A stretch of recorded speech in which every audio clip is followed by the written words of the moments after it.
Assalamualaikum warahmatullahi wabarakatuh. Saya Syarin Syakila dari kelas 11D akan memaparkan materi mengenai diagram pencar. Nah, diagram pencar adalah alat bantu statistika yang berupa grafik yang digunakan untuk menyajikan pasangan data dari dua variabel, yaitu variabel independen atau bebas dan variabel dependen atau terikat.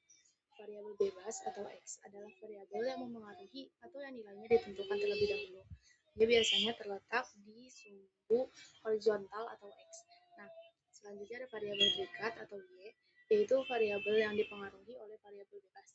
Biasanya ditaruh di sumbu vertikal atau Y. Nah, tujuan utama dari diagram ini adalah untuk melihat tren atau pola hubungan korelasi antara kedua variabel tersebut. Apakah kalau variabel X naik, variabel Y-nya ikut naik, atau malah sebaliknya. Selanjutnya, ada jenis-jenis korelasi. Yang pertama, yaitu ada korelasi positif. Titik-titik pada grafik terlihat naik dari kiri bawah ke kanan atas. Artinya, jika nilai X meningkat, maka nilai Y juga cenderung meningkat. Contohnya, hubungan antara lama waktu belajar atau X dengan nilai ujian atau Y. Nah, di sini hubungan antara lama waktu belajar dan dengan nilai ujian itu berkorelasi positif. Kenapa? Karena semakin lama waktu belajar kita, semakin meningkat waktu belajar kita, maka semakin meningkat juga nilai ujian kita. Makanya disebut berkorelasi positif karena mereka sama-sama meningkat. Lanjut yang kedua, yaitu ada korelasi negatif, di mana titik-titik pada grafik terlihat turun dari kiri atas ke kanan bawah. Artinya, jika nilai X meningkat, maka nilai Y justru cenderung menurun. Contohnya, hubungan antara intensitas bermain game atau variabel X dengan waktu tidur atau variabel Y. Nah, di sini berkorelasi negatif antara intensitas bermain game sama lamanya waktu tidur, karena semakin lama kita bermain game, pasti semakin meningkat waktu intensitas kita bermain game, pasti waktu tidur kita juga akan menurun. Makanya disebut korelasi negatif.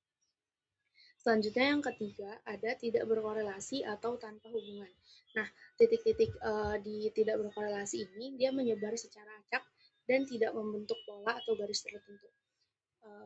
Artinya perubahan nilai X itu tidak memengaruhi nilai Y. Nah, contohnya antara ukuran sepatu seseorang dengan IQ orang tersebut. Nah, ukuran sepatu seseorang, semakin besar ukuran sepatu seseorang itu sama sekali tidak memengaruhi skor IQ orang tersebut. Makanya di sini dibilang tidak berkorelasi karena nggak ada hubungan apa-apa. Oke, lanjut ke arah tren. Arah tren diagram pencar.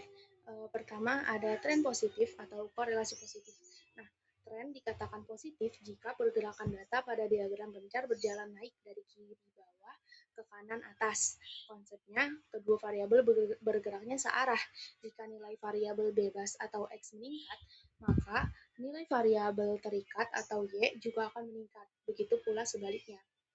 Nah, kalau tren negatif atau korelasi negatif, ini dikatakan negatif jika pergerakan data pada diagram pencar berjalan turun dari kiri atas menuju kanan bawah.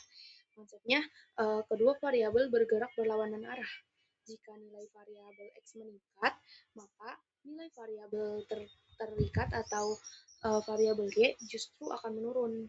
Jadi, berlawanan arah kalau X-nya meningkat, Y-nya menurun. Kalau Y-nya meningkat, X menurun. Itu negatif. Terus terakhir ada tidak ada tren atau tanpa korelasi. Nah, kondisi ini terjadi kalau titik-titik data pada diagram pencar menyebar secara acak di seluruh area grafik tanpa membentuk pola garis atau kurva tertentu. Nah, konsepnya perubahan nilai pada variabel bebas atau X sama sekali tidak memberikan pengaruh atau pola yang konsisten terhadap variabel terikat. Keduanya saling bebas, jadi nggak ada korelasi yang terbentuk karena mereka menyebar secara acak. Karena data-datanya itu menyebar secara acak. Nah, lanjut ke bentuk tren. Di sini yang A itu bentuk tren linear positif, di mana titik-titik datanya cenderung membentuk garis lurus yang miring ke atas dari kiri ke kanan. Terus yang B ini non linear karena titiknya menyebar membentuk kurva atau pola yang tidak lurus. Yang C ini tren linear negatif, di mana membentuk garis lurus yang miring ke bawah dari kiri ke kanan. Lanjut Lanjut, ada contoh soal. Nah, contoh soal ini di sini terdapat sebuah data bivariat. Nah, kita diminta menjelaskan hubungan antara variabel X dan Y. Pola penyebaran. Kita pertama harus buat dulu diagram pencar dari data tersebut. Nah, ini sudah ada diagram pencarnya. Di sini terlihat pola penyebarannya itu berbentuk atau mendekati garis lurus. Ini dia mendekati garis lurus, tapi tren datanya dia non-linear karena tidak lurus sempurna. Jadi ditulisnya non-linear atau kurva. Terus arah garisnya dilihat dia naik dari kiri bawah yang nomor 1 ke kanan sampai nomor 8 yang ke-25 itu dia jadi arah garisnya naik dari kiri ke kanan. Nah, lanjut korelasi datanya berarti positif karena dia naik dari kiri ke kanan. Terus interpretasi datanya makin meningkat variabel X, maka akan makin meningkat variabel Y.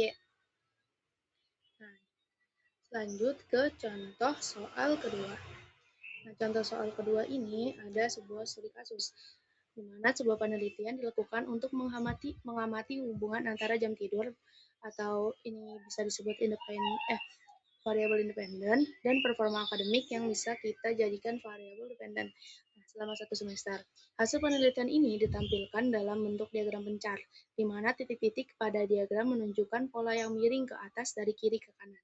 Berdasarkan tren yang terlihat pada diagram pencar tersebut, apa yang dapat Anda simpulkan tentang hubungan antara jumlah tidur dan performa akademik siswa? Nah, ditanyakan simpulan dari penelitian yang ada tadi. Kan tadi disebutin kalau hubungan antara jam tidur atau variabel X dengan performa akademik. Nah, titik-titiknya pada diagram menunjukkan pola yang miring ke atas dari kiri ke kanan. Nah, di sini udah kelihatan kalau berdasarkan diagram pencar tersebut, hubungan antara jam tidur dan performa akademik siswa menunjukkan bahwa semakin tinggi jam tidur, maka semakin tinggi juga performa akademik siswa tersebut, yang berarti jam tidur berpengaruh pada performa akademik.